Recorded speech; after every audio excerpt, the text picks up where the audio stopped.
Shaheen online channel में हम आप सबको खुश आमदीद कहते हैं। हर सवाल का जवाब देने के लिए आपके पास 3 सेकंड होंगे।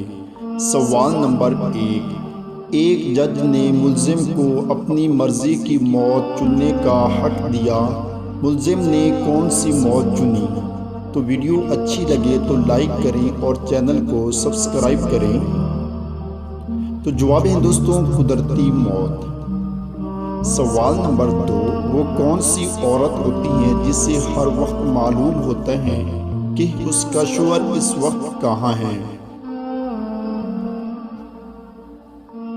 तो जवाब है दोस्तों, बेवा औरत को। सवाल नंबर 3। एक दोस्त की मुर्गी ने दूसरे दोस्त के घर अंडा दिया। बताएं वो अंडा किसका हुआ?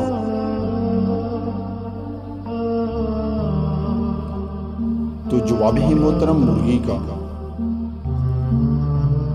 सवाल नंबर 4। कौन है जो मेरे वालिदैन की औलाद हैं मगर न मेरा भाई है न मेरी बहन?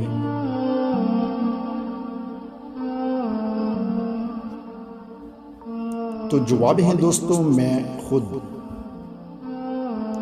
सवाल नंबर 5। वो कौन सी जगह है जहां आप रोजाना जाते हैं और आपका थोड़ा सा वजन कम हो जाता है?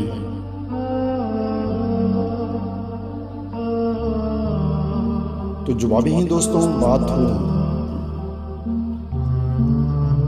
दोस्तों, आपने कितने सवालात के जवाबात सही सोचे हैं नीचे कमेंट्स में ज़रूर बताएं। चैनल को सब्सक्राइब करें।